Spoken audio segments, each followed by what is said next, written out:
Hello friends और स्वागत है आपका इंडियन रियलिटी वायर्स के आज के एपिसोड में, जिसमें हम आपको बताने वाले हैं रेरा के एक ऐसे सेक्शन एक ऐसे प्रोविज़न के बारे में जिससे इनकम्प्लीट प्रोजेक्ट या स्टक प्रोजेक्ट्स को घर खरीदार और प्रमोटर मिलकर पूरा कर सकते हैं। हाल ही में इस सेक्शन के अंतर्गत एक नए प्रोजेक्ट को अप्रूवल दिया गया है जिसमें वो अपने इनकम्प्लीट डेवलपमेंट और कंस्ट्रक्शन वर्क को पूरा करके ओसी प्राप्त कर सकता है।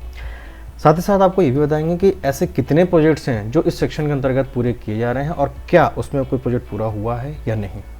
इन सब की जानकारी के लिए जुड़े रहिए इस एपिसोड में लास्ट तक, और आगे बढ़ने से पहले हमारा चैनल जरूर सब्सक्राइब करें और बेल का आइकन प्रेस करें जिससे नए वीडियो की नोटिफिकेशन आपको मिलती रहे। आते हैं आज के एपिसोड पर। तो सबसे पहले बात करते हैं रेरा के उस सेक्शन की जो ये अलाउ करता है। तो रेरा अधिनियम या रेरा एक्ट का सेक्शन 8 या सेक्शन 8 है जो प्रमोटर और बायर को अलाउ करता है कि वो एक जॉइंटली एक प्रोजेक्ट को पूरा कर सके। इसमें जो रिक्वायरमेंट है वो मैं आपको एक लाइन अप करके बता देता हूँ क्या होती है। यदि कोई प्रोजेक्ट, किसी प्रमोटर का प्रोजेक्ट अपने टाइमलाइन को क्रॉस कर चुका है, यानी कि उसने जो 5 साल 7 साल या 8 साल का समय लिया था रेरा में रजिस्ट्रेशन के समय, वो अगर क्रॉस कर चुका है तो प्रमोटर अपने प्रोजेक्ट को पूरा करने के लिए रेरा में एक रिक्वेस्ट दे सकता है सेक्शन 8 के तहत। इसमें होता यह है कि प्रमोटर को 51% या 50% से ज़्यादा आवंटियों या जिसे हम होम बायर्स कहते हैं उनका कंसेंट देना होता है, और उस कंसेंट के बाद एक कंप्लीट प्लान भी सबमिट करना होता है कि आखिर ये प्रोजेक्ट पूरा कैसे होगा, जिसमें उन्हें ये बताना पड़ता है कि उनकी लाइबिलिटीज़ कितनी हैं, यानी कि उनकी अथॉरिटी पे कितनी ड्यू हैं, उनके बायर्स से क्या आना है, इनफैक्ट जो स्पेस है उसके सेल होने से, यूनिट्स के सेल होने से, पार्किंग एरिया के सेल होने से, या फिर कमर्शियल है तो उसके सेल होने से कितना पैसा आना है, यानी कि इनपुट कॉस्ट और आउटपुट कॉस्ट दोनों बताना पड़ता है।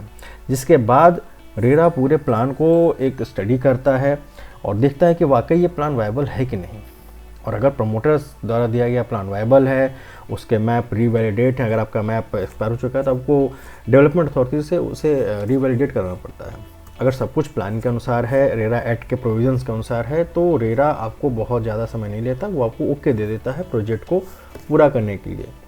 प्रोजेक्ट को पूरा करने का मतलब मैं बड़ा क्लियर बता दूं आपको कि उसमें आपको कंस्ट्रक्शन और डेवलपमेंट दोनों पूरा करना है, यानी कि सीसी तक का काम आपको पूरा करना होता है।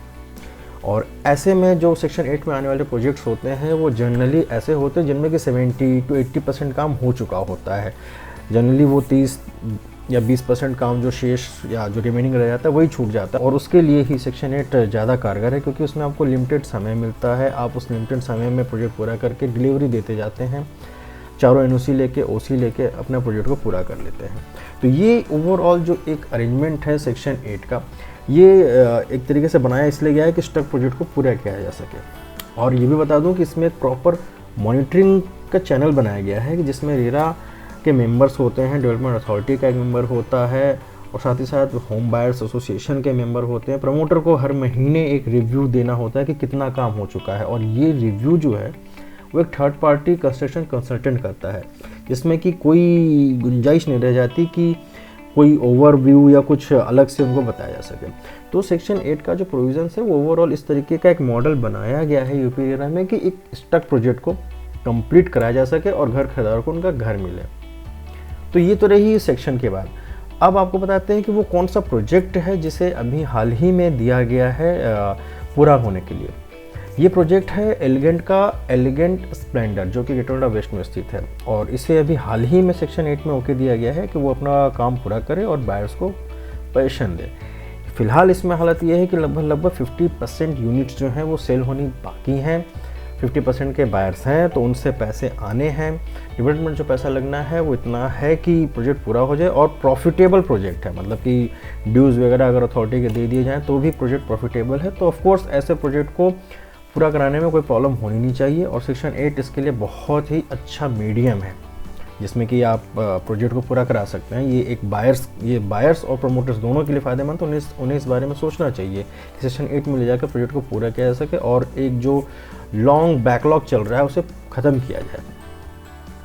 लास्टली मैं ये बताना चाहूँगा कि ऐसे कितने प्रोजेक्ट हैं और कोई प्रोजेक्ट है तो पूरा हुआ है कि नहीं। तो इसमें मैं आपको बता दूँ कि ऐसे लगभग 14 प्रोजेक्ट हैं यूपी में जो सेक्शन 8 के तहत बनाए जा रहे हैं, और इसमें से एक प्रोजेक्ट पूरा भी हुआ है।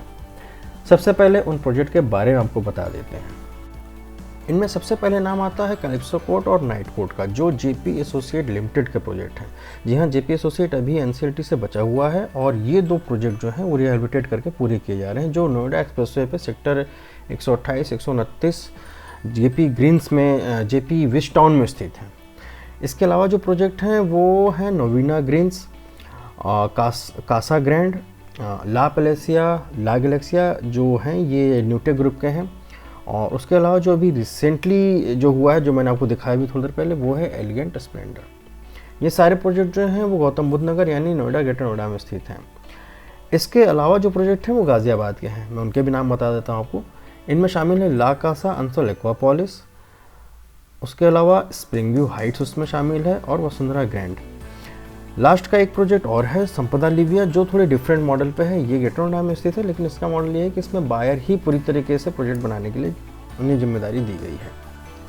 इनमें से एक प्रोजेक्ट ऐसा है जो पूरा हुआ है, और ये है जेपी कैलिप्सो कोर्ट सेक्टर 128 में ये प्रोजेक्ट है। और इस प्रोजेक्ट को अभी हाल ही में ओसी मिली है नोएडा अथॉरिटी से। तो इस प्रोजेक्ट के पूरे होने से सेक्शन 8 के जो प्रोविजंस हैं, जो एफर्ट्स हैं, उस पर एक तरीके से मुहर लग गई है। आज के लिए इतना ही, फिर मिलेंगे आपसे अगले एपिसोड में। तब तक जुड़े रहिए इंडियन रिवाइज का चैनल सब्सक्राइब करके। धन्यवाद।